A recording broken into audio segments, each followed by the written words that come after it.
बघा screen visible झाली.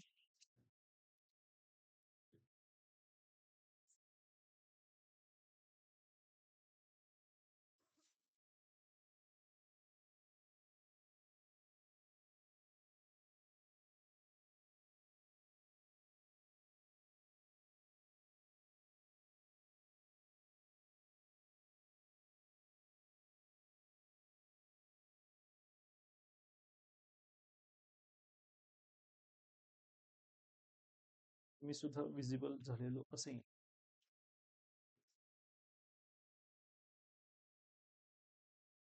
Screen visible झाली आहे सगळ्यांना. Okay, so what we were talking about? So we were talking about runtime memory and compile time memory. हम किसकी बात कर रहे थे? Run time and compile time memory की बात कर रहे थे. Everybody can listen me. बाळांनो, IPL लागले. स्क्रीन विजिबल झाली का? जरा पटकन मेसेज करा एकदा मला.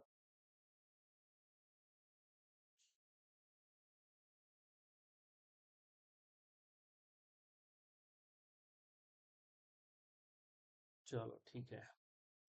सो yesterday we saw compile time कौन सा होता है और रन टाइम कौन सा होता है. ठीक है. अब इसमें हमें समझना है कंपाइल टाइम मेमोरी क्या होती है और रन टाइम मेमोरी क्या होती है. Okay, let's talk about it. Compile time memory क्या होती है और दूसरी कौन सी है? Run time memory.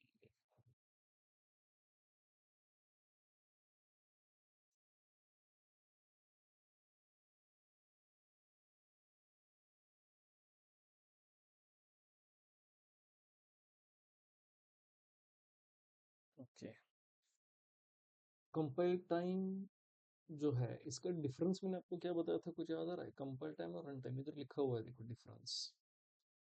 From pressing F9 to error 0 warning 0 message, ये जो होता है ये कंपाइल टाइम होता है. कंपाइल टाइम का जो रिजल्ट है वो हमने इधर लिखा है.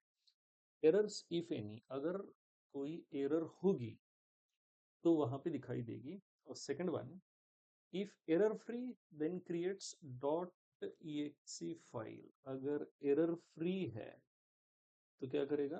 .exe फाइल क्रिएट करेगा. ओके.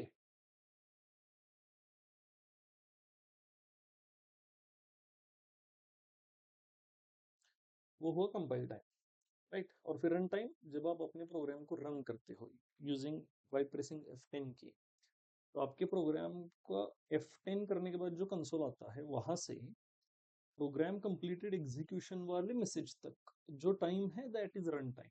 जहां आपका प्रोग्राम एग्जीक्यूट हो रहा है, जहां पे क्या हो रहा है, आपका प्रोग्राम जो है वो एग्जीक्यूट हो रहा है.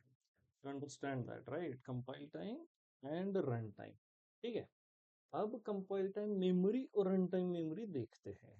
ठीक है. तो क्या होती है compile time memory? That is the memory whose amount is decided by compiler.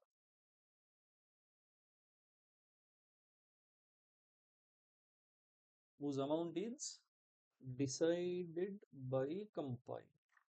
Okay. Compiler याद रखना, कंपाइलर कभी भी मेमोरी एलोकेट नहीं करता. Okay. Compiler never allocates the memory, no, not at all. Compiler सिर्फ डिसाइड करता है. कंपाइलर क्या करता है? कंपाइलर सिर्फ डिसाइड करता है. ओके. ठीक है. तो अमाउंट ऑफ मेमोरी जब कंपाइलर डिसाइड करता है that is compile time memory.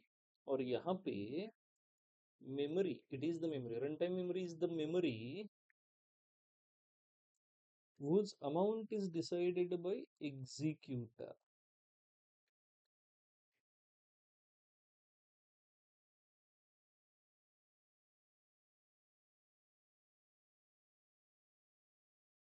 Whose amount is decided by executor. ठीक है. अब ये हुआ बस कितनी मेमोरी एलोकेट करनी है, ये वाला डिसीजन है बस। कितनी मेमोरी एलोकेट करनी है, ये डिसीजन है, दैट्स ऑल। ओके, उस डिसीजन पे डिपेंड करता है कौन सी मेमोरी कंपाइल टाइम है और कौन सी मेमोरी रन टाइम है। ये उस डिसीजन पे डिपेंड करता है। समझ रहे हो कि नहीं? कौन सी मेमोरी कंपाइल टाइम है और कौन सी मेमोरी रन टाइम है। ठीक है, बाकी एलोकेशन कौन करता है? एलोकेशन सारा एग्जीक्यूटर रन टाइम ही होता है, सारी मेमोरी रन टाइम ही एलोकेट होती है। बस वो डिसीजन होता है जो डिफर करता है, भाई कभी कंपाइल टाइम होगा, कभी रन टाइम होगा। समझ रहे हो कि नहीं? ठीक है, so compile time memory and run time memory clear हो गया। ओके, अब कंपाइल टाइम मेमोरी कौन सी होती है ये भी समझो। ऑल द लोकल वेरिएबल्स, और say all the variables declared in the program, local होंगे, स्टैटिक होंगे, ग्लोबल होंगे, सारे जो वेरिएबल्स प्रोग्राम में डिक्लेयर हुए हैं उन सारे वेरिएबल की मेमोरी जो है वो कंपाइल टाइम रहती है। ओके, जितने वेरिएबल्स आपके प्रोग्राम में डिक्लेयर हुए हैं, all the variables declared in the program, चल कर बाबा आता नवीन पेजची गरज आहे आपल्याला। All the variables declared in program have compile time memory।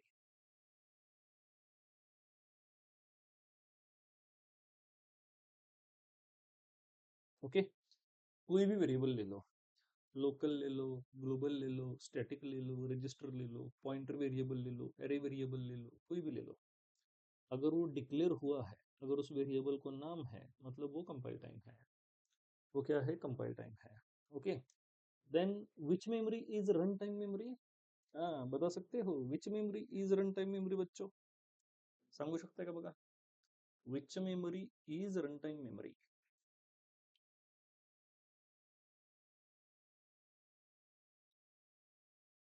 Which memory is run time memory?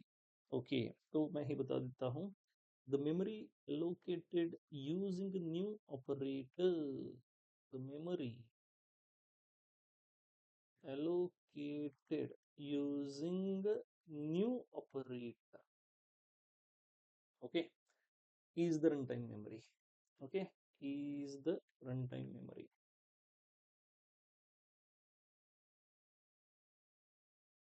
ठीक है, ओके, नेक्स्ट क्वेश्चन।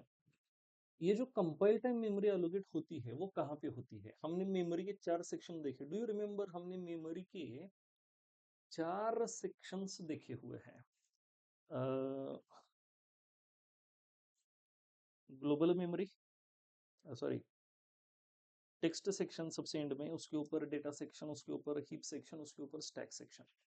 ओके, तो ये जो कंपाइल टाइम मेमोरी होती है, ये जो कंपाइल टाइम मेमोरी होती है, ओके, ये वाली मेमोरी,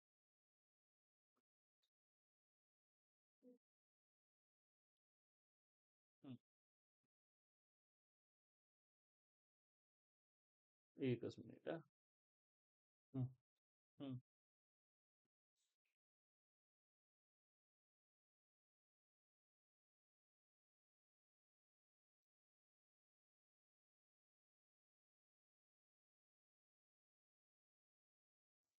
ठीक है, अब ये जो कंपाइल टाइम मेमोरी है, क्या बात कर रहे थे अभी हम?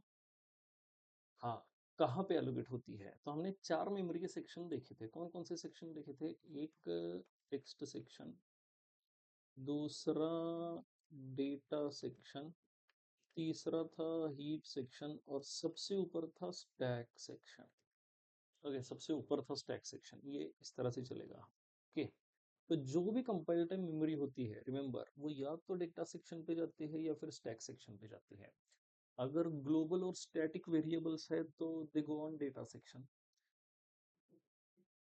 एंड लोकल वेरिएबल्स है तो they go on stack frame of each function, और stack frame of each function हमेशा स्टैक पे क्रिएट होती है।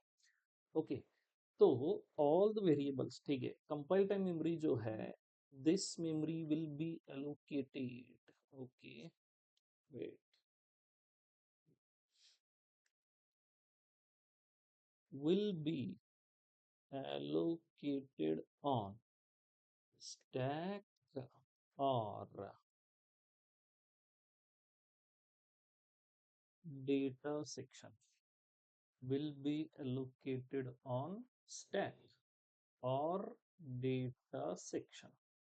स्टैक पे नहीं तो डेटा सेक्शन पे मेमोरी एलोकेट कर दी जाएगी. समझ रहे हो? ठीक है. अब आगे रन टाइम मेमोरी ये कहाँ पे जाती है? हर एक रन टाइम मेमोरी जो न्यू ऑपरेटर यूज करके क्रिएट होती है, दूसरा ऑप्शन नहीं है रन टाइम मेमोरी का, न्यू ऑपरेटर यूज करना इज द ओनली ऑप्शन. तो वो सारी मेमोरी हमेशा हीप सेक्शन पे क्रिएट होती है. Okay. will be created on heap section only. will be created on heap section only. ठीक है. अब ये रही मेमोरी क्रिएट करने वाली बात. अगली है मेमोरी डिस्ट्रॉय या फिर फ्री होने वाली बात. ओके. अब इसके लिए आई होप आप लोगों को स्टैक फ्रेम वाला कॉन्सेप्ट याद आ रहा होगा. ओके. स्टैक फ्रेम वाला कॉन्सेप्ट. ठीक है. क्या था ये कॉन्सेप्ट? देखो, let's say we have main function. Okay. बगर बाबांनो नीट लक्ष द्या. Then we have my fun और फिर यहाँ हमने लिखा सी आउट मेन एम्स. Okay.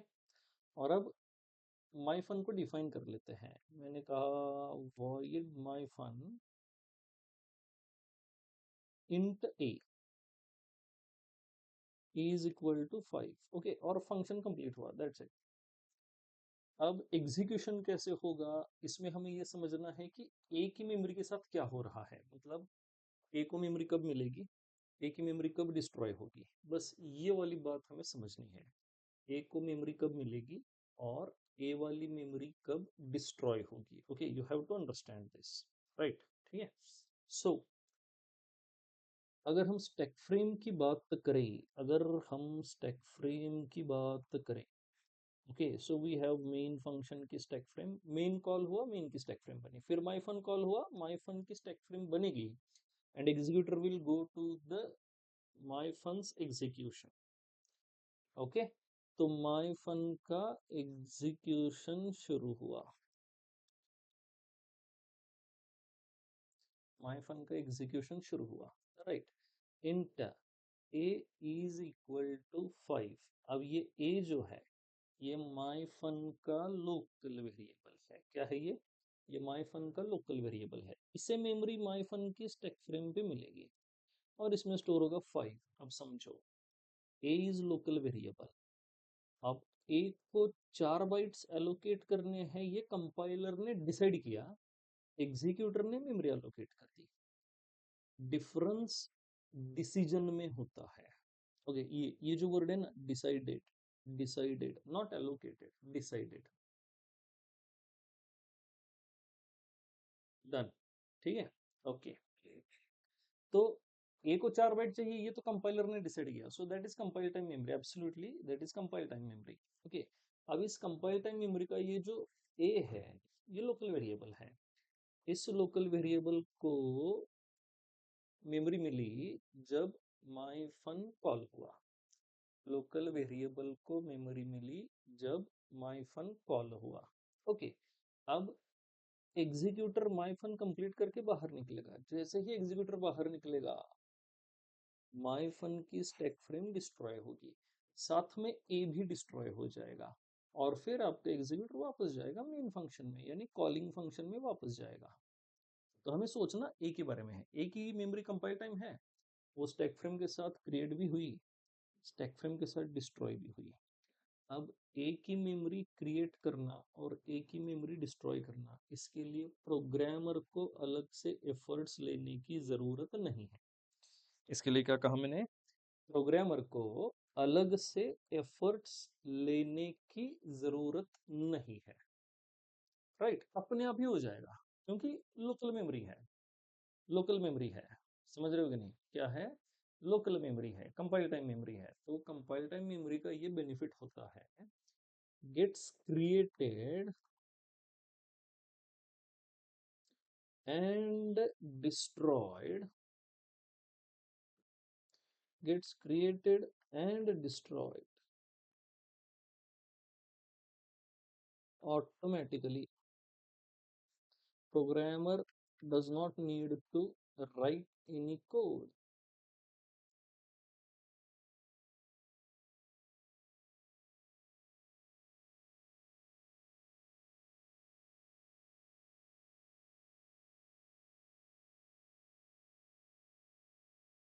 Programmer does not need to write any code.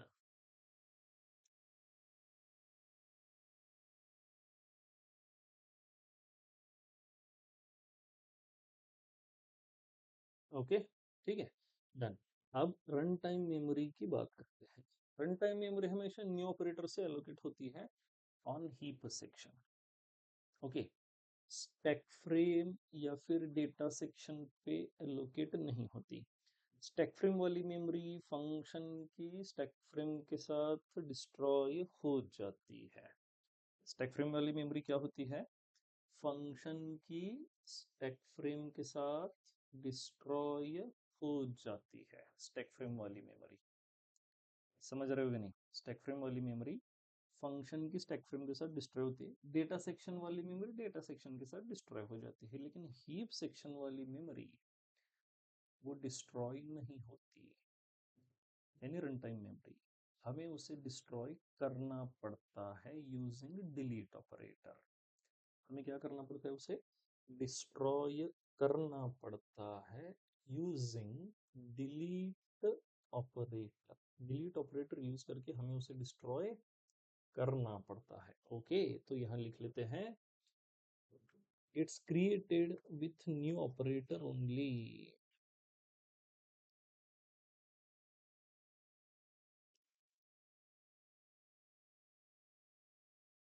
It's created with new operator only, and destroy it we have to use delete operator. We have to use delete operator. To destroy it we have to use what? Delete operator. Clear हुआ सबको? ठीक है। So these are the four major differences between compile time memory and run time memory. I will suggest, अगर new students है तो लिख लो, और old students है तो भी आप बच्चों ये वाला डिफरेंस लिख लेना। बाकी आपके नोटबुक में होगा, बट अभी just for revision write down it, लिख लो, इसको लिख लो। लिहून घ्या, लिहून घ्या।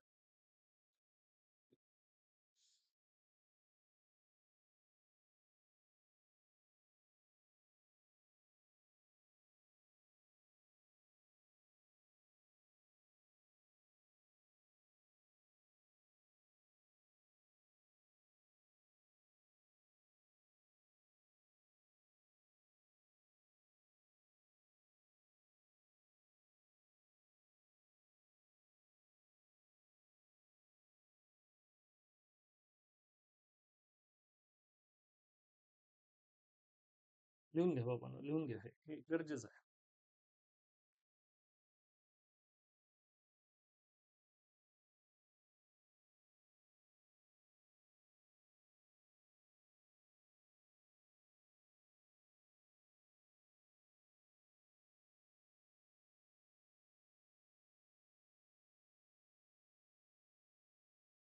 चलो ठीक है।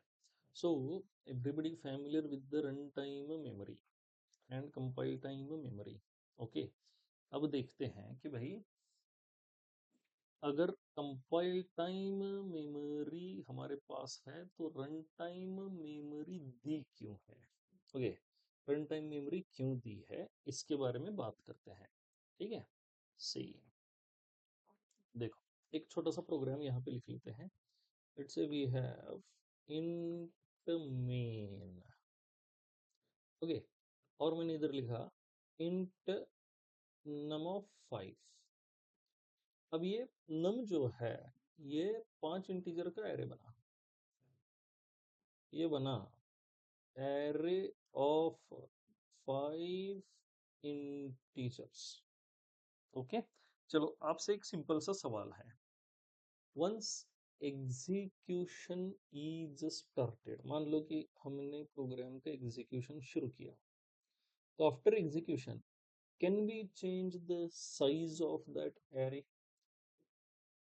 Yes, after execution can we change the size of this array? क्या हम इस एरे की साइज चेंज कर सकते हैं? Yes, what do you think, can we change the size of array?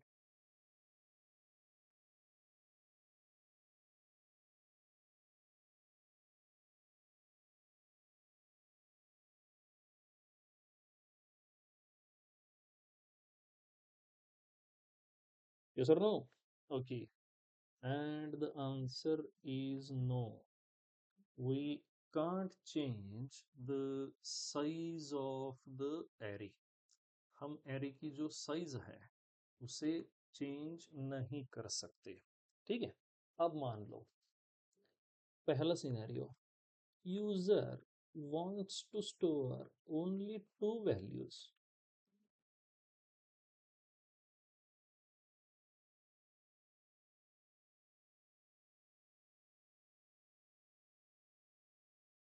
क्या ये स्टोर हो सकते हैं 2 वैल्यूज 5 इंटीजर वाले एरे में?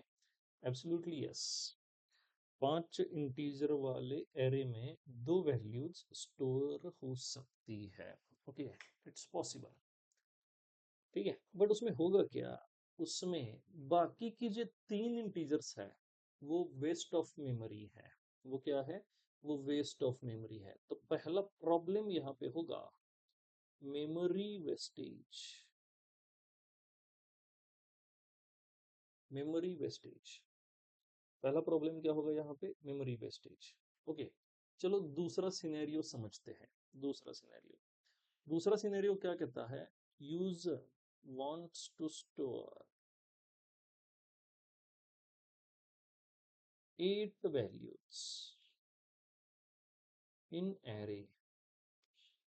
एरे में 8 वैल्यू स्टोर करनी है।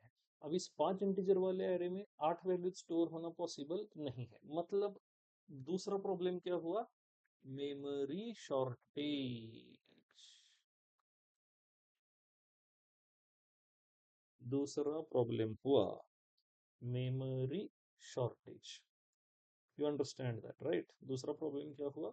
Memory shortage.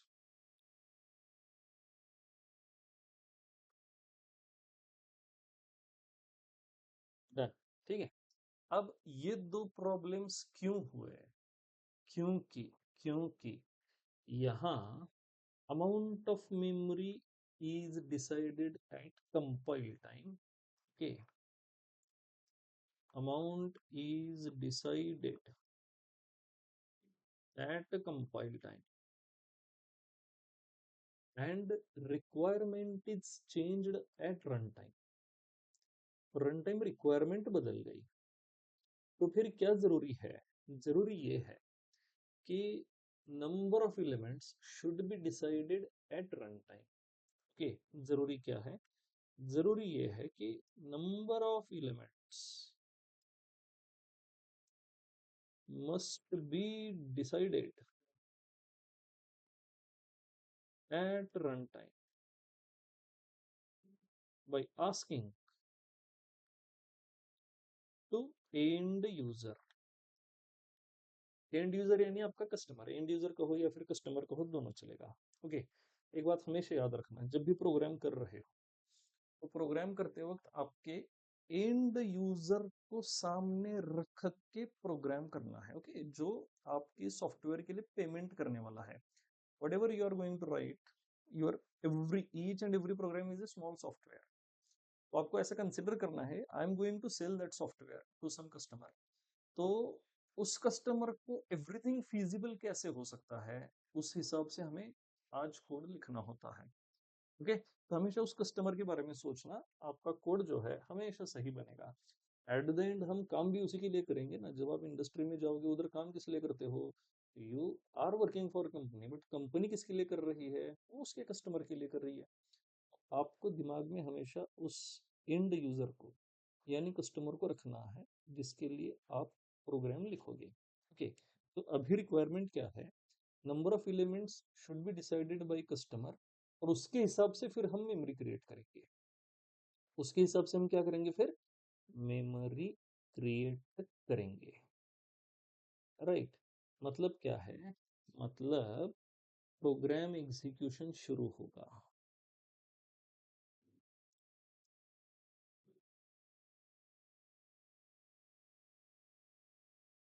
Okay, second,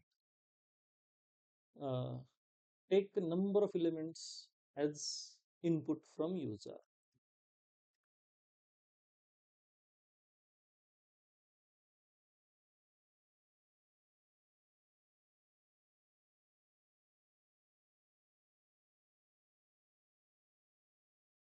Take a number of elements as input from user. Okay, and then allocate necessary amount of memory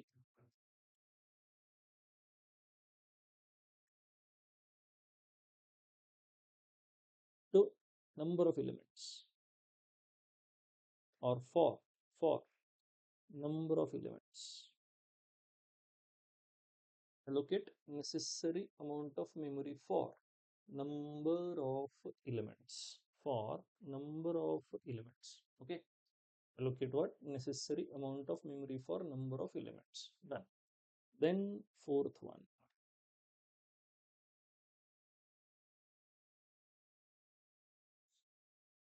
okay, fourth one कुछ कोई पॉइंट है नहीं, उसके बाद काम ही करना है मैं उसके साथ। राइट, तो अभी बस ये 3 पॉइंट समझते, let's keep it short. Program execution starts मतलब कौन सा टाइम शुरू हुआ, कंपाइल टाइम शुरू हुआ कि रन टाइम शुरू हुआ। इफ आई से प्रोग्राम एग्जीक्यूशन स्टार्ट्स मतलब रन टाइम शुरू हुआ।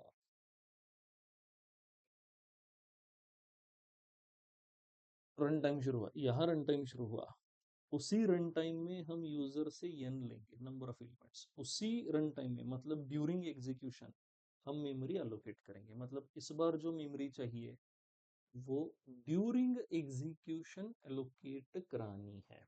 इस बार जो मेमोरी चाहिए वो कब एलोकेट करानी है, ड्यूरिंग एग्जीक्यूशन एलोकेट करानी है।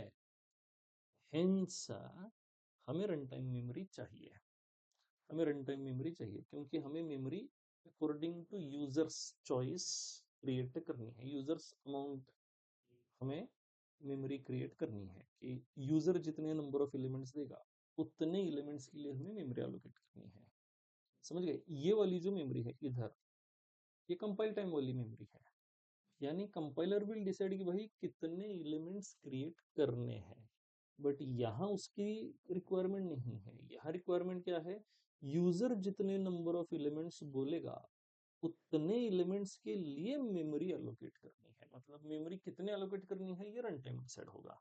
Hence we need new operator for memory allocation. Clear हुआ? ठीक आहे, बघा बरं, याच्यात काही शंका असेल तर विचारा आतापर्यंत। तसं और कंप्लीट नहीं हुआ, but I hope you guys are understanding this. Okay, चलो ठीक है, अब आगे चलते हैं। तो एक एग्जांपल देखते हैं। हमें न्यू ऑपरेटर यूज करके रन टाइम मेमोरी क्रिएट कर देनी है। ठीक है, तो न्यू ऑपरेटर यूज कैसे होगा ये पहले समझते हैं, और फिर वापस चलते हैं कि रन टाइम मेमोरी क्या होती है। अब इसमें सबसे जरूरी बात है कि ये भी समझनी है, when should I go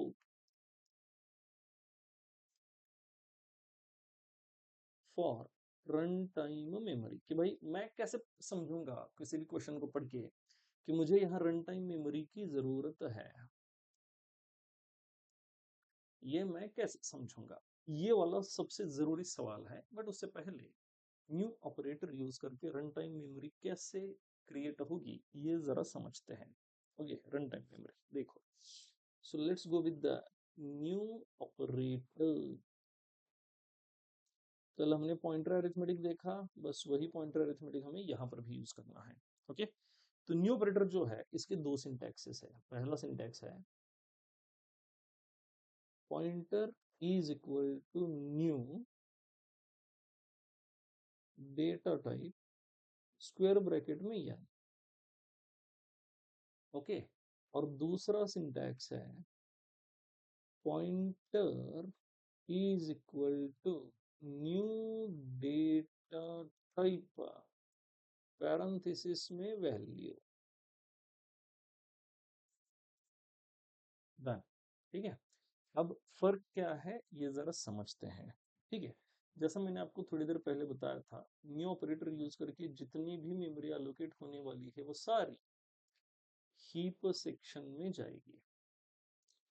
and as a programmer we always stay on stack frame of function। इस बात को याद रखना, okay. As a programmer we always stay on stack frame of function, okay. इस बात को याद रखना, as a programmer we always stay on stack frame of function।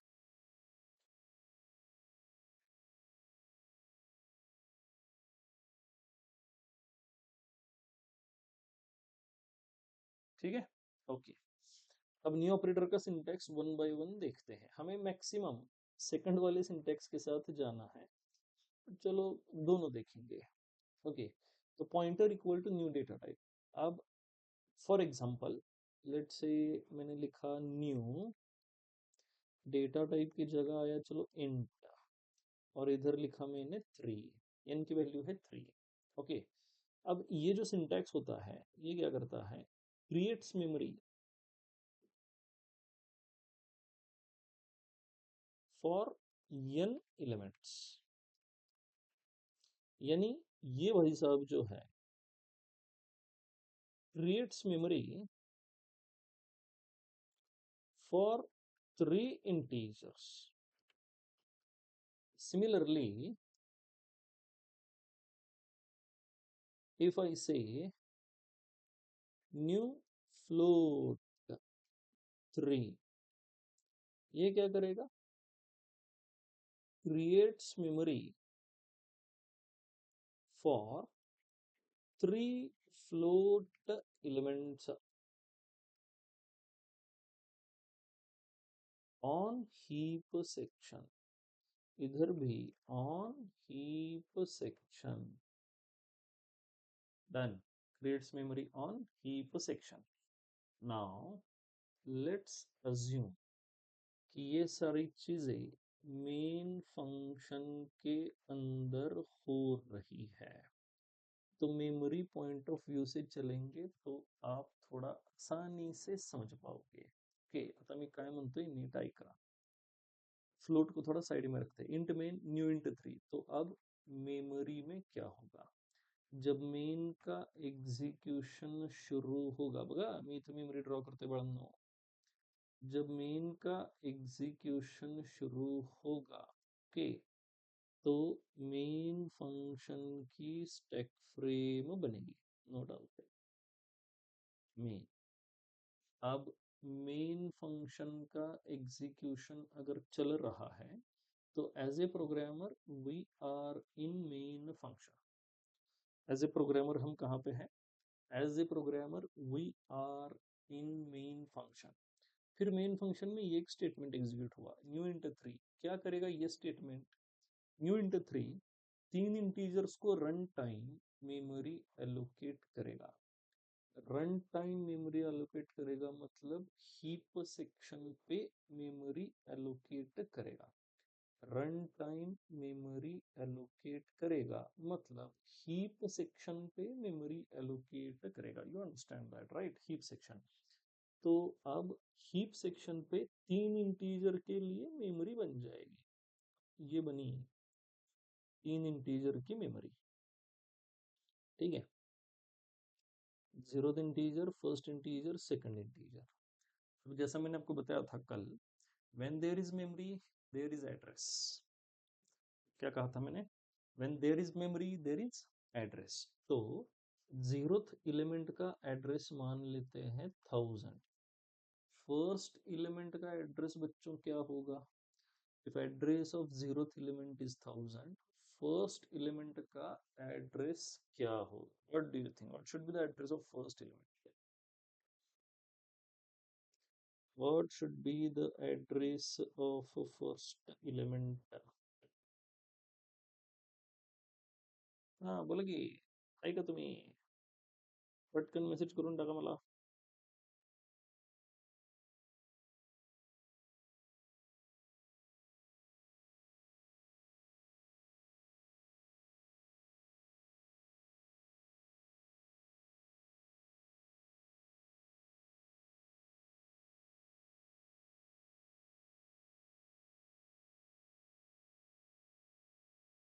Okay, so what is the address of first element? That will be 1004. That will be 1004. Okay, ठीक है. Next element का address रहेगा 1008. Clear हुआ? Right. Okay. अब सोचो, जैसे मैंने आपको कहा था कि एज ए प्रोग्रामर आप कहाँ पे हो? मेन फंक्शन के स्टैक फ्रेम पे. मेमोरी कहाँ पे है? हीप सेक्शन पे. Okay, see, that is heap section and that is stack section. जो हमने एक के नीचे दूसरा मेमोरी सेक्शन ड्रॉ किया था ना, स्टैक फिर हीप, तो अभी दो अलग अलग किए हुए हैं. Now as a programmer you are on stack, memory is on heap.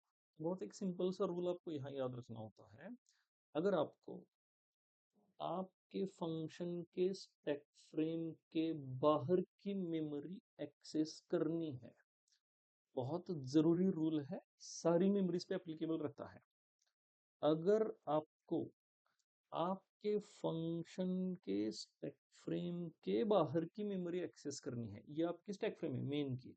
Okay, ये आपकी स्टैक फ्रेम है, और आपको इस स्टैक फ्रेम के बाहर की मेमोरी एक्सेस करनी है, तो उस बाहर वाली मेमोरी का एड्रेस आपके फंक्शन के स्टैक फ्रेम पे होना जरूरी है. बाहर वाली मेमोरी का एड्रेस मतलब ये 1000 आपके फंक्शन की स्टैक फ्रेम पे होना जरूरी है. मतलब यहां must be some pointer which is going to store 1000. Main function में ऐसा कोई तो पॉइंटर होना चाहिए जो 1000 वाले एड्रेस को स्टोर करेगा. ओके, जो क्या करेगा?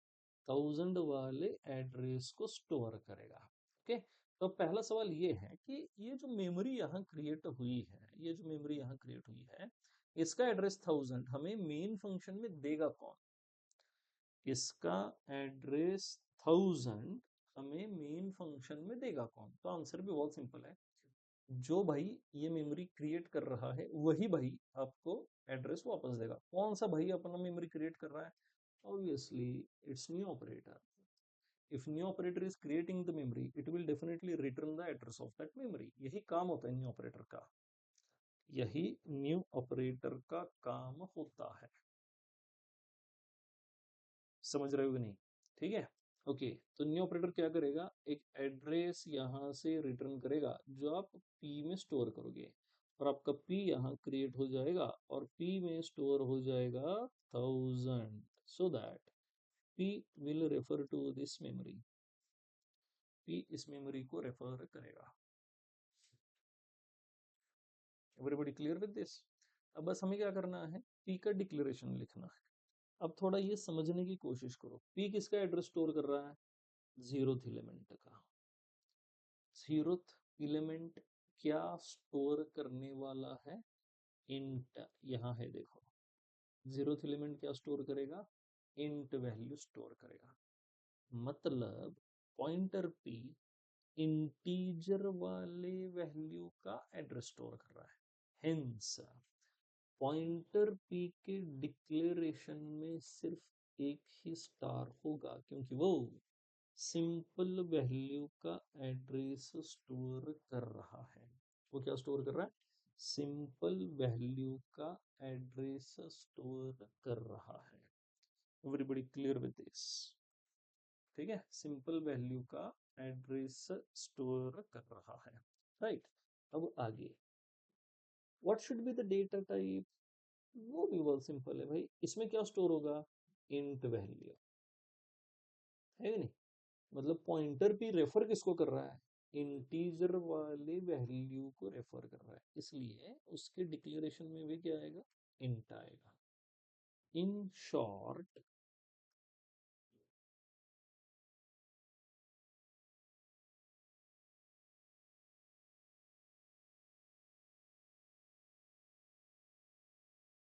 एक मिनट,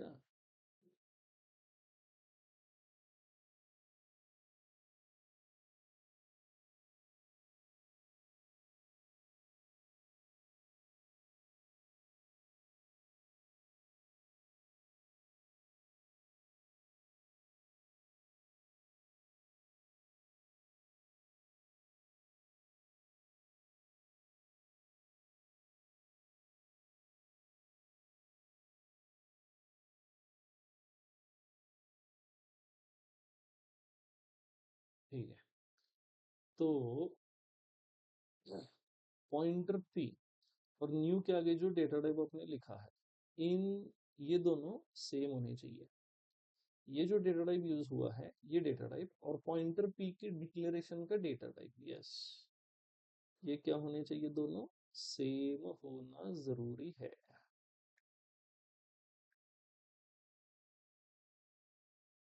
ये दोनों सेम होना जरूरी है। ओके। अगर आप फर्स्ट टाइम ये चीजें सारी देख रहे हो तो हो सकता है थोड़ा डिफिकल्ट लगे, बट फिर डीएस शुरू होने से पहले इस लेक्चर को 2-4 बार देख लेना, then you will be familiar automatically. पहली बार थोड़ा डिफिकल्ट लगता है, दूसरी बार फेमिलियर लगता है, तीसरी बार आसान लगने लगता है। ओके, चलो ठीक है। तो जब हम ये लिखेंगे तो मेमोरी स्ट्रक्चर कुछ इस तरह से क्रिएट हो जाएगा। ओके, ठीक है। अब देखो, मान लो एनी हाउ मैंने यहाँ वैल्यू स्टोर कर दी, लेट्स से 15, 8, 7, ये वैल्यूज मैंने यहाँ स्टोर कर दी।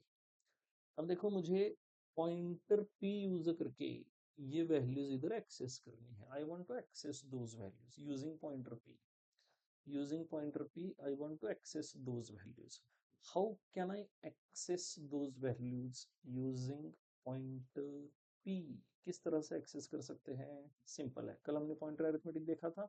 ओके, बस वही टेक्निक यहाँ यूज करेंगे, चलो समझो। अगर मैं कहूँ p plus 0, if I say p plus 0, okay, तो फिर हमें क्या मिलेगा, p में है 1000, 1000 प्लस 0 इज 1000, 1000 मिलेगा। वही अगर मैंने लिखा स्टार p प्लस 0, फिर हमें क्या मिलेगा, फिर हमें 15 मिलेगा। वही अगर मैंने कहा p प्लस 1, तो मुझे मिलेगा 1008। अब ये कैसे आ रहा है, 1000, 1000 एंड सॉरी 1004, p प्लस 1 से क्या मिलेगा, 1004। अब अगर आपको डाउट है कि सर 1000, 1004 ये कैसे आ रहा है, तो लास्ट लेक्चर देखो जिसमें पॉइंटर अरिथमेटिक एक्सप्लेन किया हुआ है, पार्ट 4 में। ओके, ठीक है, डन। p प्लस 1 से 1004 मिलेगा। वही अगर मैं कह दूं star p plus 1, star p plus 1, तो स्टार का मतलब ये क्या हो जाएगा, content at what is p plus 1, p plus 1 is 1004, address क्या मिलेगा स्टार p प्लस 1 से, आपको मिलेगा 8। What does that mean, again इसका मतलब है star p plus I gives us ith element in runtime memory, gives us what, ith element in runtime memory। Clear हुआ, star p plus आई, कल भी यही सिंटैक्स था, आज भी यही सिंटैक्स है। फर्क बस इतना है, जब कंपाइल टाइम वाला एरे बनता है तो उसे कुछ ना कुछ नाम होता है, नम है, नंबर है, ARR है, माई ARR है, कुछ ना कुछ नाम तो रहेगा। अगर वो कंपाइल टाइम है, बट जो रन टाइम मेमोरी बनती है उससे कोई नाम नहीं होता। उसे एक्सेस करने का एक ही ऑप्शन है, using pointer variable. Using what? Using pointer variable. Okay, तो अब ये जो तीन एलिमेंट्स यहाँ पे हमने एक्सेस किए using syntax star P plus i, अब मुझे इनकी वैल्यू स्कैन करनी है यूजर से। मुझे इनकी वैल्यू क्या करनी है? यूजर से स्कैन करनी है। तो जब स्कैन करना है आपको एक सिंपल सा रूल याद रखना है। ओके, एक सिंपल सा रूल याद रखना है। क्या याद रखना है? How to access element, it's star p plus I. Use the same syntax to scan its data also. Use same syntax to scan its data.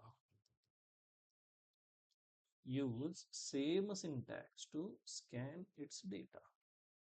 ठीक है, यानी देखो मैं क्या कहना चाहता हूं, इसका मतलब है अगर cout star P plus zero अगर आपको जीरोथ एलिमेंट दे रहा है, that is 15, okay, same syntax use करेंगे जीरोथ एलिमेंट स्कैन करने के लिए। Star P plus zero will scan value for zeroth element, will scan value for zeroth element, will scan value for zeroth element.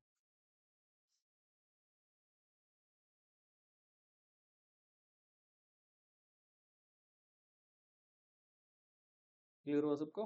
ठीक है, will scan value for zeroth element. बहुत आसान है। Everybody clear with this? ठीक है, okay. तो अगर मुझे ith एलिमेंट स्कैन करना रहा तो सिंटेक्स क्या रहेगा? सी इन स्टार पी प्लस आई। अब यहाँ ऊपर वो एलिमेंट स्कैन कर लेते हैं। कैसे स्कैन होंगे? स्टार पी प्लस आई वाला सिंटेक्स तो है ही अपने पास। कितने एलिमेंट्स है? टोटल टोटल 3 एलिमेंट्स है, तो वो एक्सेस कुछ इस तरह से होंगे।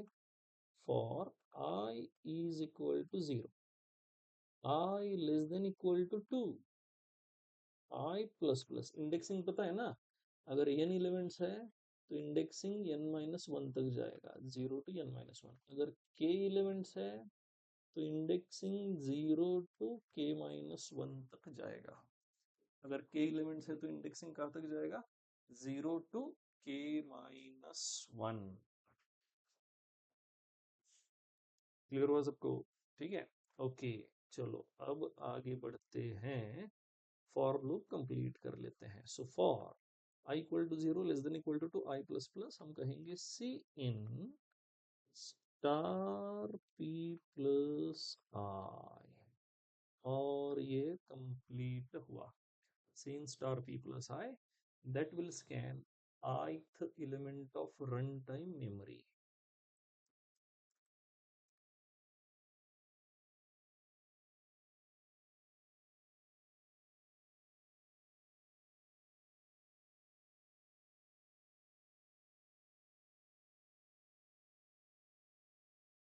That will scan ith element of runtime memory. Clear हुआ सबको? ठीक है, बघा बरं समजलंय का? काहीही शंका असेल बाळांनो तर विचारून घ्या। बस आपको क्या करना है, इसको रिपीटेडली देखना पड़ेगा। उसके बिना ये समझना थोड़ा मुश्किल है। कुछ बातें आपको याद भी रखनी होंगी। You have to remember something, right? थोड़ी बहुत चीजें आपको याद रखनी है। क्लियर है? ठीक है, ओके। सो डेटा किस तरह से स्कैन हो रहा है, ये बात आप समझ गए हो।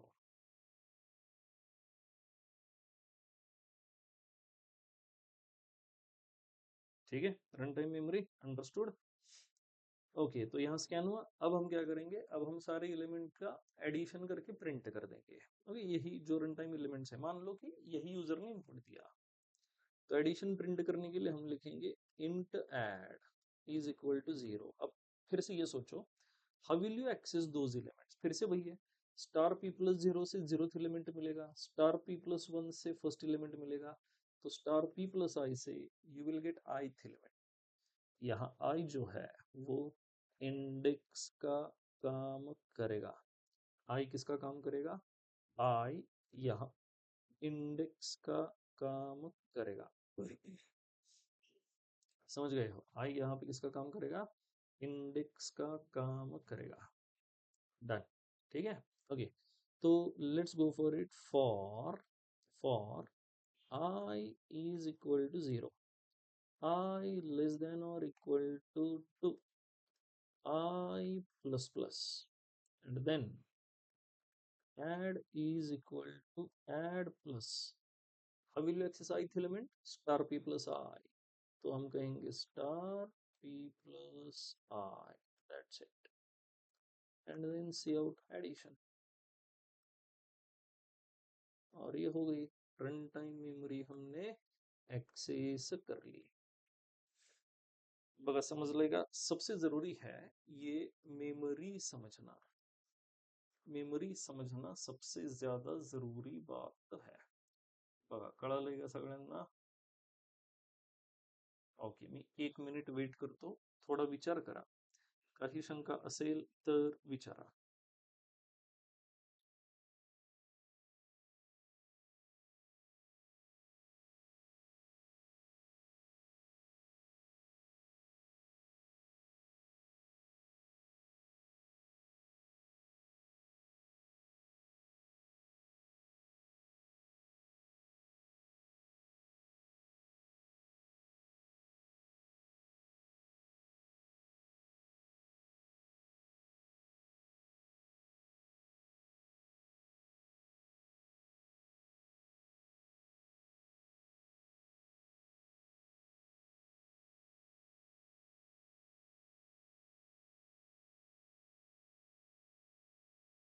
Okay, done.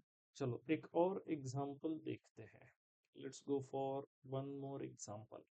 Okay, run time memory वाला। अब क्या करेंगे, 4 फ्रैक्शन वाली वैल्यूज रन टाइम स्टोर करेंगे और फिर उन्हें प्रिंट कर देंगे। बस यूजर से स्कैन करेंगे, प्रिंट करेंगे। ठीक है, यूजर से स्कैन करेंगे, प्रिंट करेंगे, 4 fraction values at run time. ठीक है, तो मैं कहूंगा इंट मेन। अभी हम क्या समझ रहे हैं? अभी हम सिर्फ न्यू ऑपरेटर का सिंटैक्स समझ रहे हैं। ठीक है, हमने एक्चुअल रन टाइम मेमोरी की जहां जरूरत पड़ेगी ऐसा प्रोग्राम हमने नहीं किया है अभी तक। अभी तक हम बस समझ रहे हैं कि न्यू ऑपरेटर किस तरह से काम करेगा, और न्यू ऑपरेटर में पॉइंटर अरिथमेटिक किस तरह से काम कर रहा है। पॉइंटर अरिथमेटिक किस तरह से काम कर रहा है, ये वाली बातें हमें समझनी है। That's it. समझ रहे हो? क्लियर हुआ? ठीक है, okay. So we have let's say int main, और मेन फंक्शन के अंदर हमें 4 fraction values run time store करनी है। ठीक है, तो मैं कहूंगा new float 4, new float 4। Okay, new float 4 से क्या होगा, मेमोरी में जाकर के देखते हैं। न्यू फ्लोट 4 से क्या होगा? Let's go to the memory. Okay, ये हम मेमोरी में आ गए। न्यू फ्लोट 4, जैसे ही आपने ये लिखा, हीप सेक्शन पे 4 इंटीजर वाली मेमोरी क्रिएट हो जाएगी। यस, 4 इंटीजर वाली मेमोरी हीप सेक्शन पे क्रिएट हो गई। ओके, सॉरी, 4 फ्रैक्शन वाली मेमोरी। सो ये 4 एलिमेंट्स है, zeroth element, first element, second element, third element. मान लो इसका एड्रेस है 1000, फ्लोट होता है 4 बाइट का, तो नेक्स्ट एलिमेंट रहेगा 1004, उसके आगे रहेगा 1008, then we have 1012, we have 1012। Okay, ठीक है। अब क्या होगा, न्यू ऑपरेटर जो है एलोकेटेड मेमोरी का जो एड्रेस है उसे वापस देगा।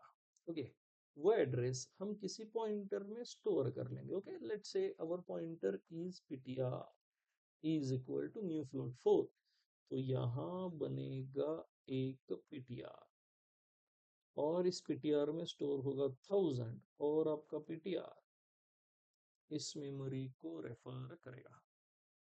ठीक है, अब आप लोग ये सोचो कि what must be the declaration of ptr। Okay, रट्टा मारना है तो भी आसान है भाई, ptr को एक स्टार लगा दो और फिर यही डेटा टाइप इधर कॉपी कर दो, आसान है, फ्लोट स्टार ptr। लेकिन you have to understand this, क्या कि ptr स्टोर क्या कर रहा है, जीरोथ एलिमेंट का एड्रेस। अब सोचो व्हाट इज जीरोथ एलिमेंट, क्या है ये, सिंपल फ्लोट वैल्यू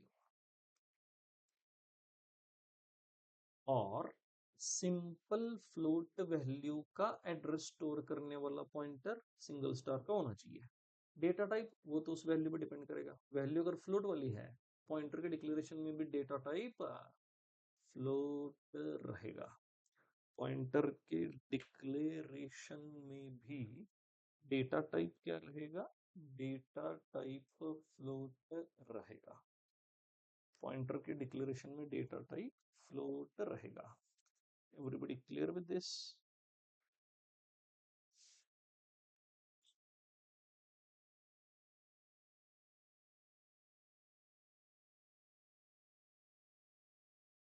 भगवान समझ लेगा।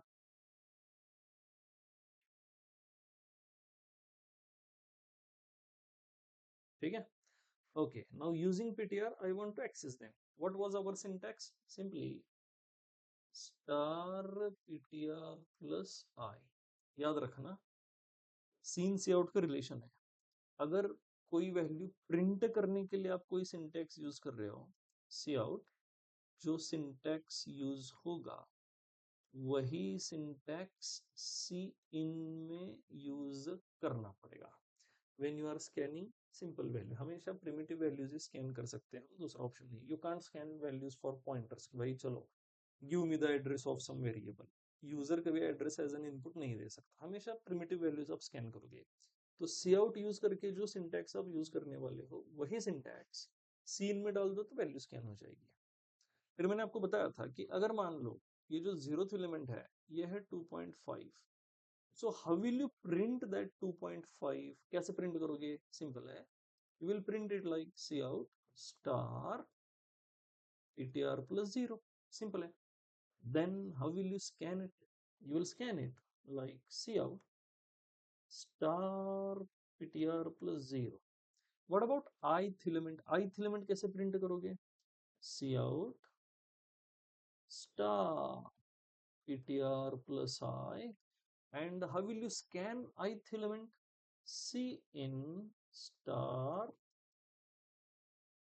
ptr plus I, cin star ptr plus I।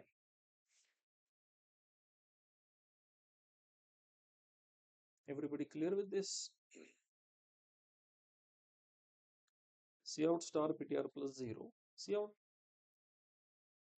अच्छा सीन करना था, इधर सीन करना था, ठीक है मैंने cout ही लिखा, सीन इस तरह से हुआ, cin star ptr plus I।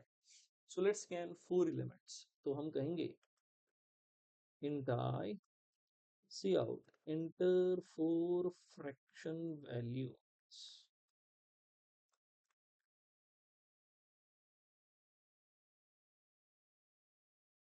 enter 4 fraction values। और अब शुरू होगा for I is equal to 0, I less than or equal to 3, I plus plus. Okay, अब सिंटेक्स मैंने आपको पहले ही यहाँ क्लियर कर दिया है, स्कैन करना है तो क्या होना चाहिए और प्रिंट करना है तो क्या होना चाहिए, लेकिन अभी हमें सिर्फ स्कैन करना है। So I will go with cin star ptr plus i और ये हो गया। अब एलिमेंट एक्सेस करना है तो भी वही सिंटेक्स है, स्टार ptr प्लस आई। अब यूजर से हमने डेटा सारा स्कैन कर लिया, तो let's say we have these values, अब हमें इनकी एडिशन करनी है। एडिशन करने के लिए मैं अभी देखो फ्रैक्शन वाली एडिशन फ्रैक्शन में जाएगी। सो हम यहाँ एक फ्लोट आंसर डिक्लेयर करते हैं जिसकी वैल्यू रहेगी 0.0 इनिशियली। ओके, वैल्यू क्या रहेगी 0.0 इनिशियली। ठीक है, अब एडिशन के लिए कोड लिखते हैं। अब देखो ये जो रन टाइम वाली मेमोरी है, इस रन टाइम वाली मेमोरी का ith एलिमेंट अगर हमें एक्सेस करना है तो सिंटैक्स क्या रहेगा, star ptr plus I. Okay, अगर मैं सिर्फ ptr प्लस आई लिख दूं, अगर मैं सिर्फ ptr प्लस आई लिख दूं तो मुझे मिलेगा एड्रेस। मुझे एड्रेस नहीं चाहिए, I want that element, I want that element, hence star ptr plus I. Okay, तो फिर हम यहाँ लूप के साथ चलेंगे। For again I is equal to 0, I less than और equal to 3, I plus plus. Okay, and then answer is equal to answer plus star ptr plus I, और ये हो गया answer equal to answer plus star ptr plus I, and it's done.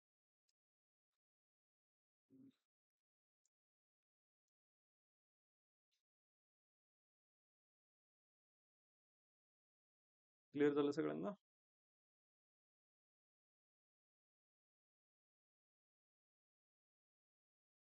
ठीक है, और फिर नीचे जो है आंसर को प्रिंट कर दो, cout answer, it's done, it's done.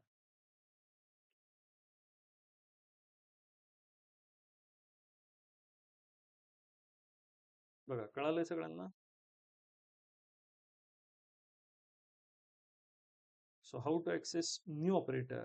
Have you understood this? New students, आपको क्लियर हुआ कि नहीं? देखो, if you have any doubts, let me know. अब समझते हैं कि कब हमें रन टाइम मेमोरी की जरूरत पड़ती है। तो एक आसान सा लॉजिक है, देखो आसान सा लॉजिक है। कोड लिखते वक्त अगर आपको पता है कि कितने एलिमेंट्स चाहिए,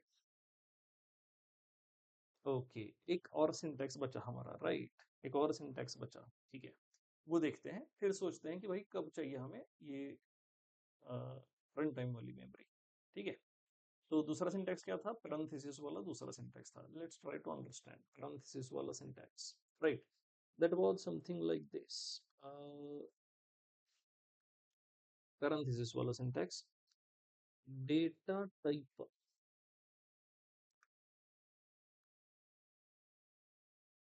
star pointer, okay, data type star pointer, और फिर pointer equal to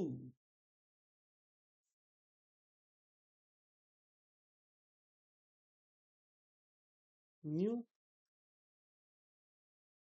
data type, parenthesis में थी वैल्यू। अब स्क्वायर ब्रैकेट और पैरेंथेसिस में क्या फर्क है, स्क्वायर ब्रैकेट के अंदर जो n था, it was creating memory for n elements,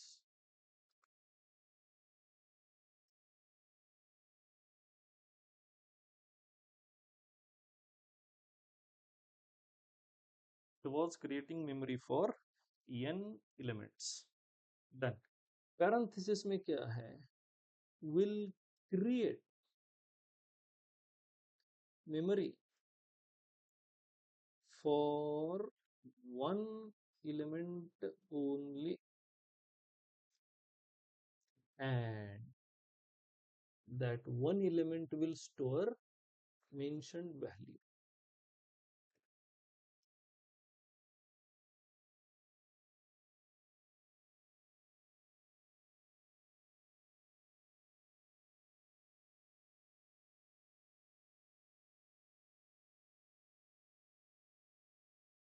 That one element will store mentioned value.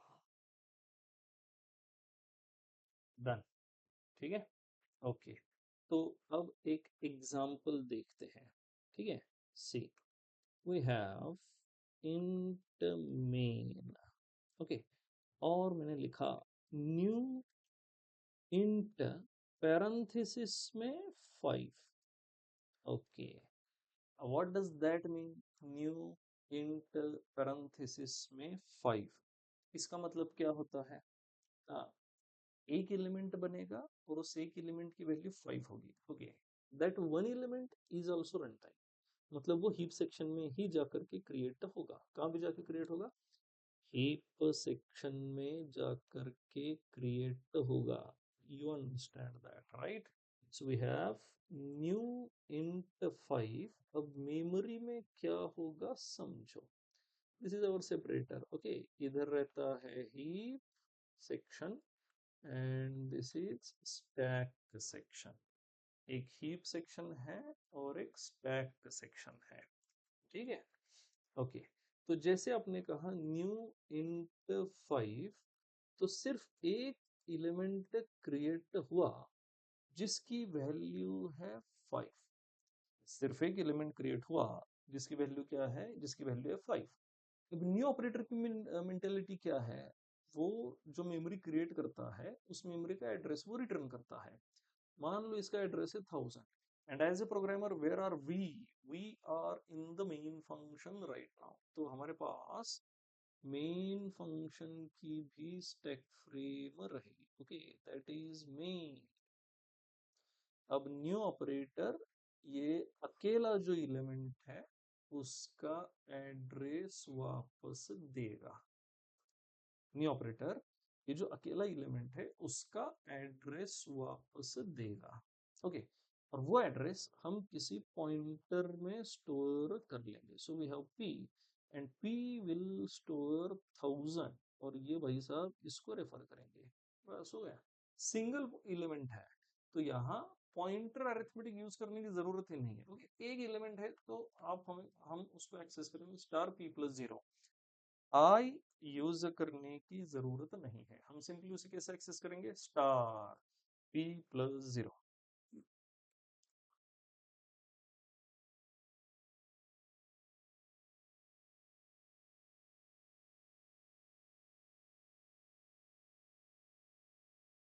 How should we access it? Star P plus 0। ठीक है, ओके। सो न्यू इंट 5, अब जो एड्रेस वापस आया वो हमने पी में स्टोर किया। वो हमने कहाँ स्टोर किया? वो हमने पी में स्टोर कर दिया। ठीक है, अब पी का डिक्लेरेशन क्या रहेगा? फिर वही है, ये इंट है, सिंपल वैल्यू का एड्रेस पी स्टोर कर रहा है, so it should be star P. और ये इंट एज इट इज यहाँ, तो ये हुआ इंट स्टार पी। क्या हुआ? Int star P, P equal to new int 5। अब बस हमें ये एलिमेंट प्रिंट कर देना है, तो हम कहेंगे सी आउट स्टार पी प्लस 0। आप स्टार पी भी लिख सकते हो, only star P is also valid, but हमें पॉइंटर अरिथमेटिक की आदत है इसलिए हम स्टार पी प्लस 0 मेंशन कर रहे हैं। अगर स्कैन करनी रही ये वैल्यू तो आप ऐसे स्कैन भी कर सकते हो उसको, सी इन स्टार पी प्लस 0। जो सी आउट वाला सिंटैक्स है वही सिंटैक्स आप सीन में यूज करके आपके एलिमेंट की वैल्यू स्कैन कर सकते हो। आपके एलिमेंट की वैल्यू स्कैन कर सकते हो। Everybody clear with this? कड़ा लाइनर बड़ा। Okay, so that is parenthesis वाला syntax of new operator. Okay, ठीक है। अब चलते हैं, समझते हैं कि भाई कब हमें रन टाइम वाली मेमोरी यूज करनी है, कब। ओके, देखो बहुत सिंपल सा लॉजिक है। दो सिनेरियो है, एक दोनों के दोनों सिनेरियो कोड लिखने वाले सिनेरियो है कि हमने दो टाइम देखे, राइट? एक देखा हमने कंपाइल टाइम, दूसरा होता है रन टाइम। हमारे लिए एक और टाइम भी होता है, राइटिंग टाइम। ओके, अब ये बस हमारे अंडरस्टैंडिंग के लिए है। ये दो टेक्निकली प्रेजेंट है, ये बस हम अपने लिए ले रहे हैं। राइटिंग टाइम होता है जब आप प्रोग्राम लिख रहे हो, that is writing time, that is not compile time, that is not run time. When you are writing your program, that is writing time. फिर आप प्रोग्राम को सेव करते हो, फिर जब F9 प्रेस करते हो कंपाइलेशन के लिए, तब जा करके कंपाइल टाइम शुरू होता है। तो कंपाइल टाइम से पहले कौन सा टाइम है? That is writing time. Compile time से पहले कौन है? That is writing time. बघा आपण समजलंय सगळ्यांना? ठीक है, तो आप समझो, if you know number of elements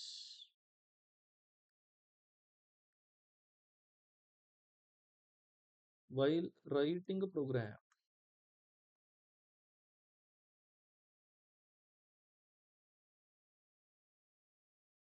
you can use compile time memory.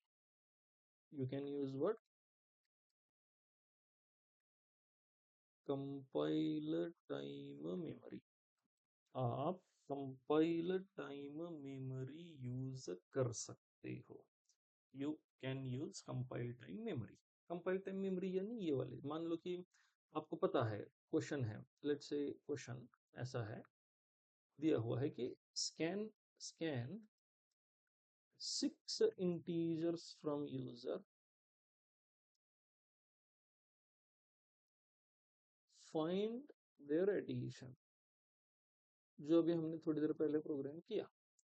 अब यहाँ देखो क्वेश्चन में ही आपको क्या दिया है? 6। मतलब जब आप कोड लिख रहे हो, आपको एग्जैक्टली पता है यूजर को कितने एलिमेंट्स चाहिए। Then you can go with in num of 6. This is compiler time memory.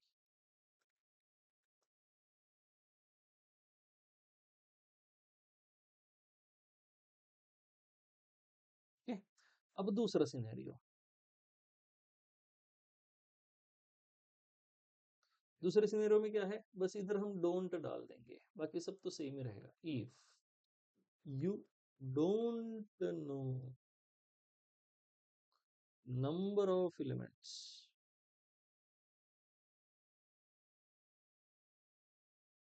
while writing a program,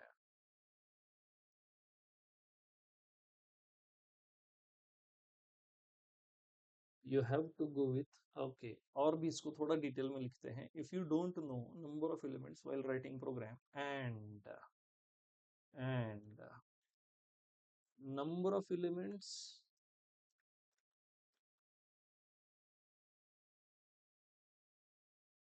is end users input. And user input देगा नंबर ऑफ एलिमेंट्स का, यानी आपका कस्टमर, कस्टमर इनपुट देगा, मतलब कब देगा? Run time देगा। Then you have to go for run time memory. Then you have to go for run time memory, कि आपको पता ही नहीं है कितने एलिमेंट्स चाहिए। ठीक है, ओके। तो फिर हम क्या करेंगे इसका, अब एक क्वेश्चन देखते हैं, क्वेश्चन में आपको ये क्लियर हो जाएगा भाई, हाँ यहाँ हमें रन टाइम मेमोरी जो है वो यूज करनी चाहिए। ओके, तो क्वेश्चन कहता है scan n integers from user, find their addition,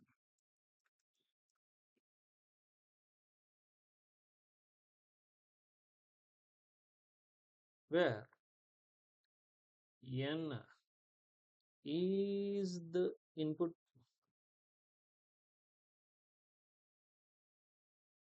from user, where n is the input from user। ठीक है, अब यहाँ देखो, क्या हमें एग्जैक्टली पता है कि नंबर ऑफ एलिमेंट्स कितने चाहिए? एब्सोल्युटली नो, हमें एग्जैक्टली नहीं पता कि नंबर ऑफ एलिमेंट्स कितने चाहिए, राइट। लेकिन हमें ये पता है कि भाई कुछ तो n है जिसकी वैल्यू रन टाइम आएगी, मतलब जो मेमोरी एलोकेट होगी वो भी रन टाइम होनी चाहिए, कंपाइल टाइम नहीं होगी। मेमोरी कब एलोकेट होनी चाहिए? मेमोरी रन टाइम एलोकेट होनी चाहिए। तो इस हिसाब से मुझे किसके साथ जाना पड़ेगा, मुझे न्यू ऑपरेटर के साथ जाना पड़ेगा। I have to go with new operator, मुझे न्यू ऑपरेटर के साथ जाना पड़ेगा।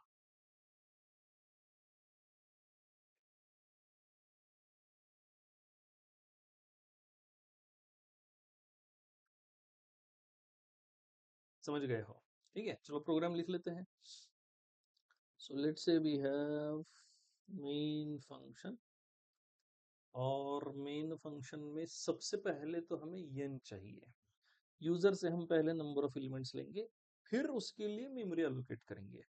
सीक्वेंस भी यही होना चाहिए ना, जो रियल लाइफ का सीक्वेंस है वही आपके प्रोग्राम का सीक्वेंस होना चाहिए। अगर आपका प्रोग्राम न्यू ऑपरेटर को एग्जीक्यूट कर रहा है तो न्यू के आगे स्क्वायर ब्रैकेट में नंबर ऑफ एलिमेंट्स मेंशन होना जरूरी है। तो हमारा स्टेटमेंट कुछ इस तरह से होने वाला है, न्यू इंट n। अभी बट ये स्टेटमेंट एग्जीक्यूट होने के लिए there must be some value inside n, there must be some value inside n, hence inside n, hence n must be scanned from user before new statement. Okay, hence n must be scanned first before using it in new operator। n जो है वो scan होना जरूरी है। Okay, तो हम कहेंगे यहाँ int n, अब यूजर को मैसेज देंगे सी आउट हाउ मेनी एलिमेंट्स,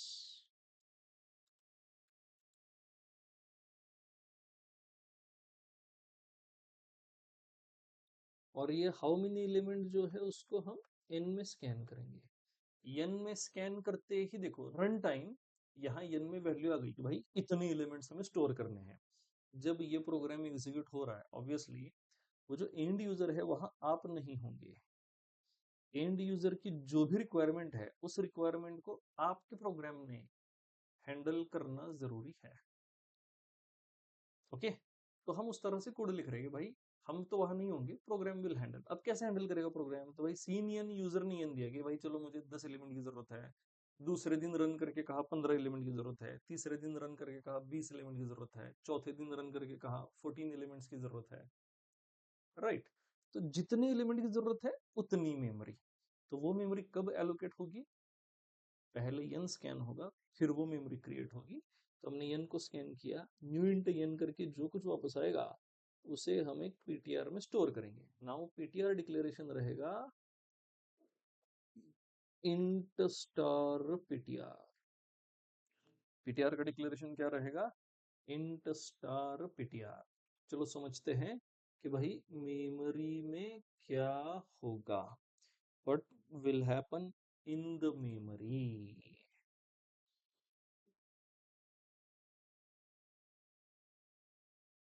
चलो ठीक है, so we have main function, main से एग्जीक्यूशन शुरू होगा तो मेन फंक्शन की स्टैक फ्रेम बनेगी। मेन से एग्जीक्यूशन शुरू होगा तो मेन फंक्शन की स्टैक फ्रेम बनेगी। मेन की स्टैक फ्रेम में पहले n को मेमोरी मिलेगी, सो वी हैव n। ठीक है, हाउ मेनी एलिमेंट्स यूजर को मैसेज जाएगा, यूजर n की वैल्यू देगा। लेट्स से यूजर ने दिया 4, अब n की वैल्यू 4 है, मतलब क्या, यूजर इंड यूजर जो है वो 4 इंटीजर के साथ काम करना चाहता है। एंड यूजर जो है वो कितने इंटीजर के साथ काम करना चाहता है, 4 इंटीजर्स के साथ वो काम करना चाहता है। Okay, this is main function. Right, अब आगे हाउ मेनी एलिमेंट्स हो गया, then next ptr। Okay, ptr भी डिक्लेयर हो चुका होगा, here is your ptr containing nothing, actually garbage right now. अब आगे new int n, what is value of n, n की वैल्यू 4 है। रन टाइम जो प्रोग्राम शुरू हुआ यूजर ने n की वैल्यू 4 दी, अब जब न्यू ऑपरेटर एग्जीक्यूट होगा तो n की वैल्यू 4 जाएगी, और रन टाइम यानी हीप सेक्शन पे 4 इंटीजर वाली मेमोरी क्रिएट हो जाएगी। और इसका जो बेस एड्रेस है यानी 0th एलिमेंट का एड्रेस वो यहाँ से रिटर्न जा करके पीटीआर में स्टोर हो जाएगा। So that will refer to PTR. ये किसको रेफर करेगा? ये पीटीआर को रेफर करेगा। PTR equal to new int N. अब देखो यहाँ आपकी n एलिमेंट वाली मेमोरी क्रिएट हुई। Now once memory is created, अब आप यूजर से 4 एलिमेंट को स्कैन कर सकते हो। ओके, स्कैन के लिए सीन के आगे क्या लिखोगे बताओ? क्या कहा था मैंने? सीन के आगे वही लिखोगे जो सी आउट के लिए लिखोगे। तो अगर मुझे इसमें से ith एलिमेंट प्रिंट करना है, syntax would be ptr plus i। तो अगर स्कैन करना है तो भी syntax would be ptr plus i। Syntax क्या रहेगा? ptr plus i। क्लियर हुआ सबको? ठीक है, चलो रंग कोड लिख लेते इसके लिए। तो कोड रहेगा अपना for i is equal to 0, I less than or equal to, now see, when there are n elements, index of last element is always n minus 1. Index of last element is always n minus 1. You know that, right? So it is n minus 1 I plus plus. For I equal to 0, I less than equal to n minus 1 I plus plus। और फिर हम कहेंगे cin star P plus, okay PTR है, ठीक है, PTR plus i. और ये हो गया। तो एन एलिमेंट का डेटा जो है वो स्कैन हो गया। मान लो यूजर ने इनपुट दिया होगा 5263। अब हमें उनको ऐड करना है। ठीक है, ऐड करना है तो सिंपली क्या करना पड़ेगा? ith एलिमेंट को एक्सेस करना पड़ेगा। एक्सेस करने का सिंटैक्स है स्टार ptr प्लस आई। तो फिर से एक बार फॉर लूप लगा के i equal to 0, i must be less than n, मतलब less than equal to n minus 1। ऊपर का कंडीशन नीचे वाली कंडीशन दोनों सेम ही है, i प्लस प्लस। और फिर हम कहेंगे add is equal to add plus star ptr plus i। हो गया। add जो है उसको डिक्लेयर कर लो विथ इनिशियल वैल्यू 0।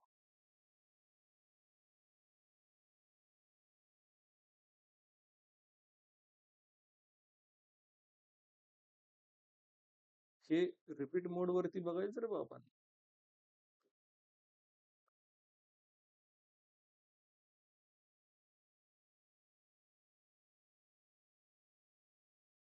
मैसेज वगैरह आप दे सकते हो।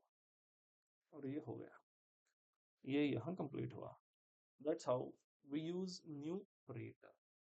फर्क क्लियर हुआ कि नहीं? देखो क्वेश्चंस अगर पढ़ोगे तो समझ जाओगे कि कंपाइल टाइम कब और रन टाइम कब। ओके, बराबर कळालं कब रन टाइम मेमोरी यूज करनी चाहिए और कब कंपाइल टाइम मेमोरी यूज करनी चाहिए। Have you understood this?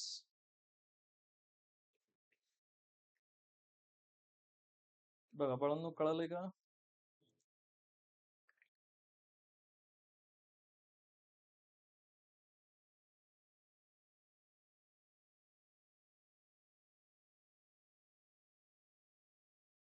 Run time memory कब यूज होगी, कंपाइल टाइम मेमोरी कब यूज होगी। ओके, ठीक है, अब आगे चलते हैं। अब डेटा स्ट्रक्चर में हमें क्या यूज करना है, न्यू ऑपरेटर कहाँ पे जरूरी है।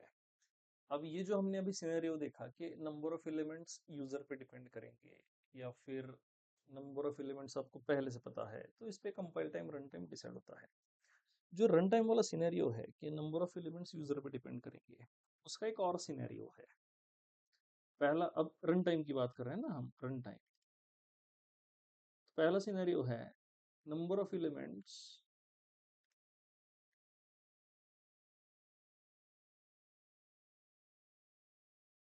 Is given at once. मतलब एक ही बार बताएगा नंबर ऑफ एलिमेंट्स कितने हैं, और फिर आप new data type square bracket में n करके n एलिमेंट्स के लिए मेमोरी अलोकेट कर दोगे। That creates array. Okay, scenario clear हो रहा है कि नहीं? कि मान लो मैं एंड यूजर हूँ, मैंने प्रोग्राम रन किया, प्रोग्राम रन करते ही उसने मुझे पूछा आज कितने एलिमेंट चाहिए, मैंने बता दिया भाई दिन भर में आज मुझे 50 एलिमेंट चाहिए, मैंने उसको 50 इनपुट दिया, उसने 50 वाली मेमोरी क्रिएट की और फिर अपना काम शुरू हुआ। ये एक पॉसिबिलिटी कि भाई मैं आपको पहले ही बता रहा हूँ कि मुझे टोटल कितने एलिमेंट्स चाहिए। And the second possibility, I will tell my program whenever I want to store data और वैल्यू। ओके, तो दूसरा सिनेरियो क्या कहता है कि भाई मुझे जब जरूरत होगी मैं बता दूंगा। कि चलो मैंने प्रोग्राम रन किया, 5 मिनट बाद जरूरत आ गई, भाई मुझे एलिमेंट ऐड करना है, क्रिएट द मेमोरी। फिर मैं एक एलिमेंट की मेमोरी बनाऊंगा। क्या करूंगा? मैं एक एलिमेंट की मेमोरी बनाऊंगा। फिर 5 मिनट 5-10 मिनट अपना काम हुआ, 10 मिनट बाद मैंने फिर से कहा भाई I need one more memory, मैं और एक इंटीजर बनाऊंगा। फिर आधा घंटा काम हुआ, फिर मैंने कहा भाई I need one more memory, मैं और एक मेमोरी बनाऊंगा। भाई I need one more memory, मैं और एक मेमोरी बनाऊंगा। That is another scenario. पहला सिनेरियो क्या था? पहले ही बताऊंगा भाई मुझे 10 चाहिए, बस उसके बाद कुछ नहीं। ओके, न्यू डेट हटाई दिया। दूसरा सिनेरियो, जब जरूरत होगी तब बताऊंगा। सब कुछ पहले ही नहीं बता सकता क्योंकि मुझे खुद को पता नहीं है। जैसे जैसे मेरा कस्टमर आएगा मैं आपको बता दूंगा। ये आपको आपका कस्टमर कह रहा है कि मान लो आपने मेरे लिए सॉफ्टवेयर डिजाइन किया, अब मेरा कस्टमर जब आएगा तब मुझे मेमोरी क्रिएट करनी है। मेरा कस्टमर कब आएगा आई डोंट नो। तो वो भी मेमोरी रन टाइम ही रहेगी। वो भी मेमोरी क्या रहेगी? Run time. But when ever required only one element will be created. And here comes the linked list in picture. Array तो नहीं ना बना सकते। एरे बनाओगे इन एलिमेंट्स का तो इन एलिमेंट उधर फिक्स हो गए। कि यूजर ने कहा आपको कि भाई चलो मुझे ये एलिमेंट चाहिए, तो आपने ये एलिमेंट बनाए, सारे एलिमेंट एक साथ बन जाएंगे। लेकिन और भी ज्यादा फ्लेक्सिबल क्या रहेगा? जब यूजर को जरूरत होगी तब वो बताएगा। जब यूजर को जरूरत होगी तब वो बताएगा। तब पिक्चर में आता है लिंक्ड लिस्ट, जो हमें डेटा स्ट्रक्चर में पढ़ना है। जो हमें क्या करना है? डेटा स्ट्रक्चर में पढ़ना है। समझ गए? तो ये रन टाइम वाली में अभी बस इतना काफी है। मैं आपको अभी इमीडिएटली लिंक्ड लिस्ट नहीं पढ़ाने वाला। अभी हमें बस बेसिक्स बेसिक्स जो है वो प्रिपेयर करने हैं, तो अभी इतना काफी है। डन, ठीक है। चलो अब आगे चलते हैं, एक और प्रोग्राम सॉल्व करके देखते हैं, ठीक है। अब ये जो प्रोग्राम हम करेंगे उसमें आपको फंक्शन की जो स्टैक फ्रेम है वो वाली कॉन्सेप्ट आपको एग्जैक्टली पता होना जरूरी है, फंक्शन वाली स्टैक फ्रेम की। ओके, सी, अभी हमें क्या समझना है? हमें ये समझना है कि रन टाइम वाली जो मेमोरी है वो अपने आप डिस्ट्रॉय नहीं होती, हमें उसे डिस्ट्रॉय करना पड़ता है बाय यूजिंग विच कीवर्ड। समझ सकता है? अभी थोड़ी देर पहले मैंने आपको बताया था, बाय यूजिंग विच कीवर्ड हमें ये रन टाइम वाली मेमोरी जो है डिस्ट्रॉय करनी है। Yes, using which keyword? Okay, that is delete. कौन सा वाला? डिलीट कीवर्ड यूज करके हमें वो मेमोरी डिस्ट्रॉय कर देनी है, ठीक है। Okay, so let's say we have int main, फिर मैंने लिखा cout main start। Wait,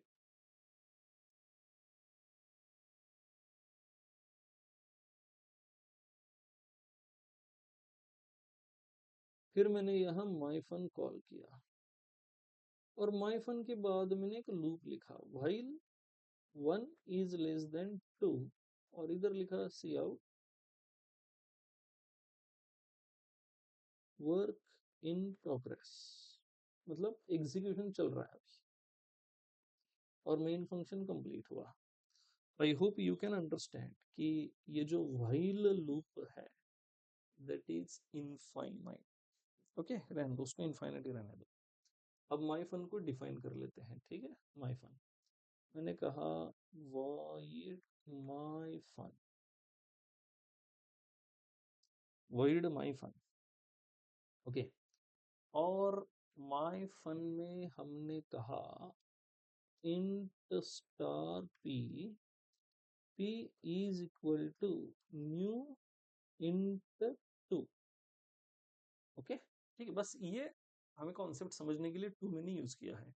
mostly new operator कब यूज किया जाता है, जब इनपुट यूजर पे डिपेंड करता है, नंबर ऑफ एलिमेंट्स यूजर का इनपुट रहता है, तब न्यू ऑपरेटर यूज किया जाता है। तो ये न्यू इंट एन होना चाहिए लॉजिकली, बट हमें अभी एन की जरूरत नहीं है, बट ये सिंटेक्टिकली भी करेक्ट है, you can say new int two directly, okay. और फिर हमने कहा cout my fun ends, और ये माई फन कंप्लीट हुआ। Now let's execute the program, okay. और हम समझेंगे मेमोरी में क्या चल रहा है। डन, ठीक है। इधर होगा स्टैक, इधर होगा ही। Let's try to understand memory में क्या चल रहा है। कहाँ से एग्जीक्यूशन शुरू होगा, एग्जीक्यूशन शुरू होगा मेन फंक्शन से। एग्जीक्यूशन कहाँ से शुरू होगा, एग्जीक्यूशन शुरू होगा मेन फंक्शन से। तो मेन फंक्शन की स्टैक फ्रेम बनी, मेन की स्टैक फ्रेम बनी। अब आगे एग्जीक्यूटर अंदर आया, सी out main starts, okay.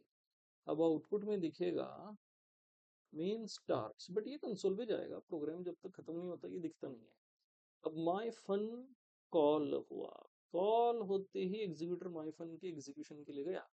Immediately my fun की स्टैक फ्रेम क्रिएट होगी। कौन सी स्टैक फ्रेम क्रिएट हुई, माई फन वाली स्टैक फ्रेम क्रिएट होगी।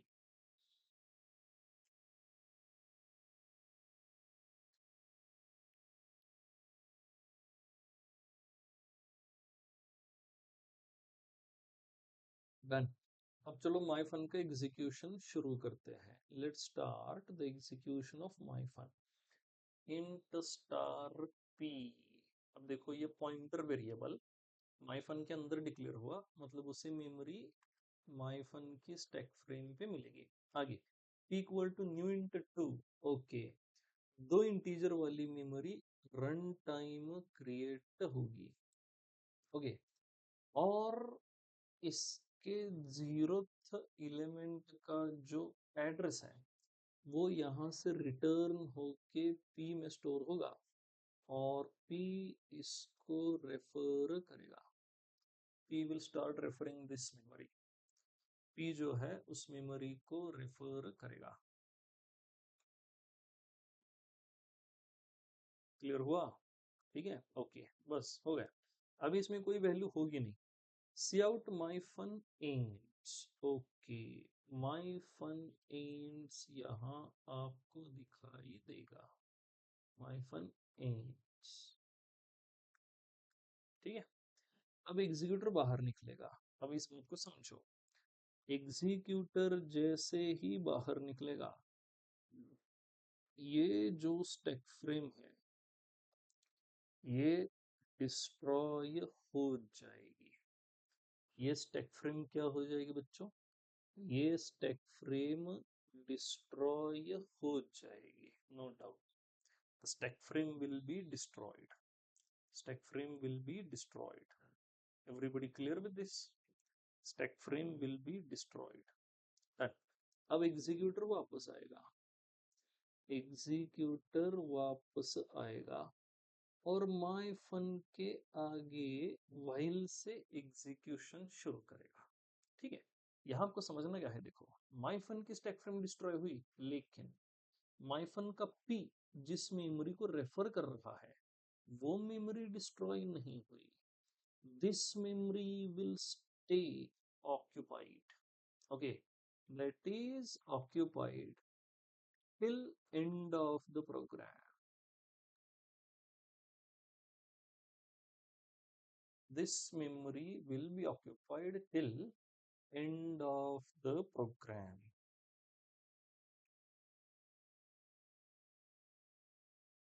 Till end of the program. Clear हुआ? ठीक है, ये जो है up to end of the program occupied रहेगी। बघा, समजलंय सगळ्यांना? ठीक है, ओके। अब मेन का एग्जीक्यूशन जब इस व्हाइल लूप का शुरू है तब तक ये मेमोरी आपके हीप सेक्शन में पड़ी रहेगी। इसे कहा जाता है मेमोरी लीक, क्योंकि एज ए प्रोग्रामर हम उसको रेफर नहीं कर सकते। उसका एड्रेस था 1000, वो माइफन के साथ ही चला गया।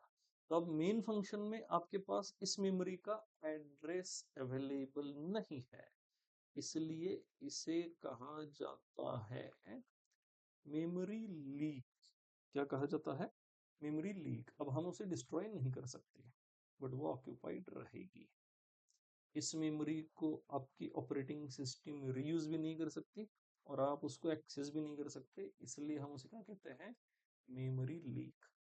ऐसे मेमोरी लीक ना हो इसलिए, ऐसे मेमोरी लीक्स ना हो इसलिए हमें क्या करना होता है? जब जब रन टाइम वाली मेमोरी के साथ आपका काम खत्म हो जाएगा, जब जब रन टाइम वाली मेमोरी के साथ आपका काम खत्म हो जाएगा, ओके, ठीक है, आपको वो मेमोरी फ्री कर देनी है by using delete operator. by using what? By using delete operator. Delete operator use करके आपको वो मेमोरी क्या कर देनी है? आपको वो मेमोरी फ्री कर देनी है।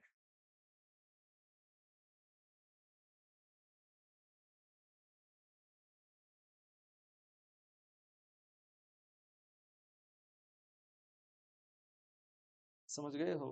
ओके, तो अब आज का लेक्चर यहाँ पे स्टॉप करेंगे। Tomorrow we will start with delete operator. हम किसके साथ शुरू करेंगे? Delete operator. और डिलीट ऑपरेटर के बाद इमीडिएटली हम स्विच करेंगे class and object. Okay, tomorrow is Sunday I think. ठीक है, तो अब नेक्स्ट लेक्चर जो है सीधा मंडे को होगा एट 6 PM। ठीक है, शाम को 6 बजे। और ये ऑनलाइन प्लस ऑफलाइन दोनों मोड में अवेलेबल रहेगा। आपको जो फिजिबल है आप वो चूज कर सकते हो, ऑनलाइन भी कर सकते हो या फिर आप ऑफलाइन भी क्लास में आ सकते हो। ठीक है, चलो अब सीधा मंडे को मिलते हैं। तब तक ये सारे लेक्चर्स जो है जितना हो सके रिवाइज करते रहो। राइट, चलो, will see you on Monday directly.